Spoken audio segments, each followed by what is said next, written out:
We shift our focus to this story now. The new members of the Pan-African Parliament were sworn in today.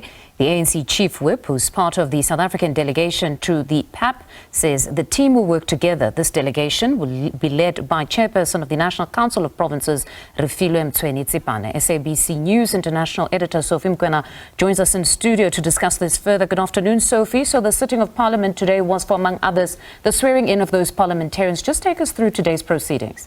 Well, as you pointed out, it was a swearing in of these new members of parliament, and we really focused on South Africa. As you know, that after elections, South Africa had to send new members to the Pan-African Parliament. The previous session, you had members such as the current Minister of Water Affairs, Phemi Majodina, the leader of the Economic Freedom Fighters, that is Julius Malema, and they were quite vocal during that session. Now you have new members that would include the ANC Chief Whip, Mtsweni-Tsipane.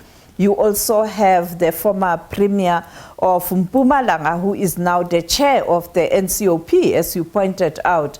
And of course, from the Economic Freedom Fighters, you have Vuyani Pambo, who is in the EFF presidency. You also have for Umkhonto weSizwe, for the first time, the Umkhonto weSizwe party of the President Jacob Zuma. You have Duduzile Zuma Sombudla. And therefore you have new people in this session from South Africa's side, and also eyes will be on them to see whether they will continue where the previous delegation left. Mm-hmm. Now, Sophie, the big question is whether the current delegation that you've just taken us through from South Africa can hold their own in that house, where we've witnessed chaotic scenes and apparent divisions between the West African nations and those in the South. I remember quite vividly Julius Malema and Phemi Majodina putting up a fierce fight for the rotation of Parliament's presidency. So it remains the biggest question. Does this crop have that gravitas that we saw that ensured that everybody was focused on what was happening in the Pan-Africanist Parliament? When you look at the ANC, you have Mtsweni-Tsipane. He's a senior politician in terms of experience and debates, but also on issues related to the African continent. As a former ANC secretary in KwaZulu-Natal, you also have the former premier with EFF. You know that they've been involved in programs on the continent, and that is why they do have structures who are similar to the EFF on the continent in countries such as Namibia, Liberia. You talk about Eswatini, and therefore Vuyani Pambo, who is in the office of the president, often travel with Julius Malema to the continent, and therefore he's no stranger to issues on the continent and issues that Malema was grappling with when he was a member of the Pan-African Parliament, because he used to accompany Malema to the Pan-African Parliament.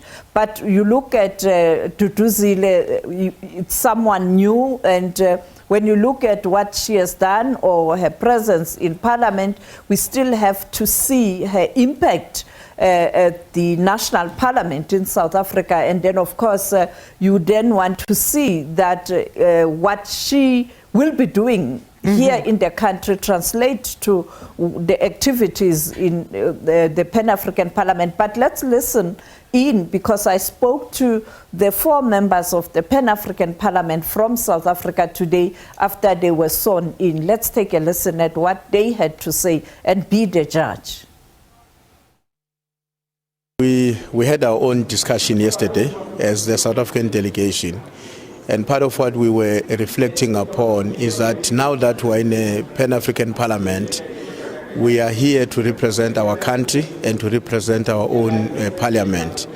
And what is going to be very important in the course of our work, of course, would be to ensure that there's a seamless integration with the rest of the region and to work together as a region so that whatever positions we take, which we want to advance in the Pan-African Parliament, they represent a united southern region, which must then make a contribution, not just for its own programs, priorities and unity, but for the unity of the rest of the continent. Because what is very, very important is that this parliament must have the capacity to influence in a very united way the agenda of the African continent within the AU, but equally within our own individual countries, to ensure that that which we discuss at the Pan-African Parliament and the AU find expression in our own domestic policy settings and governments, including parliament. It's absolutely the right place to be. We are here to kick the tables. We are here to make sure that we shake up, the agenda here. Let's take, for example, Agenda 2063. You would know that by the time Agenda 2063, or by the time we get to the year 2063, I'll be 74 years of age. So even I, of age, am not qualified. So you can't have agendas that are so far to reach. We need agendas that are measurable. We say 5 years, we need to have achieved this. So the younger, the better. There is no GNU here.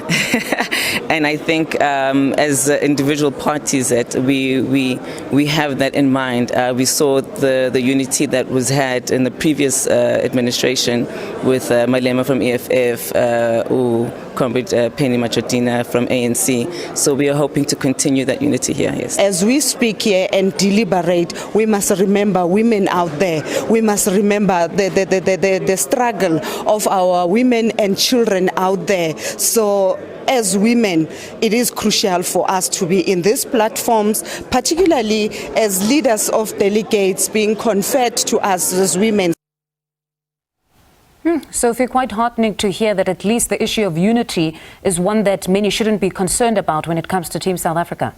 Yes, indeed. You would recall that, as you pointed out, the previous delegation from South Africa, they were very, very united, and they were able to achieve results. The issue of rotation, they were very, very vocal. And today you have a situation where the president of the Pan-African Parliament is elected on rotational basis. And I think even the AU, I'm told right now when we talk about the appointment of the AU Commission Chair, which is going to happen next year, it will be a rotational basis process. And therefore, you can see there was influence, but let's wait and see whether this new delegation from South Africa, but when you listen to them, you are able to make sense of how strong each person is, the members are, and also what they stand for and how they hope to navigate the challenges in this institution. So if indeed very strong positions that they hold, but hopefully even the funding issue will be addressed. Thank you very much for your time this afternoon. That's Sophie Mokoena, SABC News International Editor, speaking to us.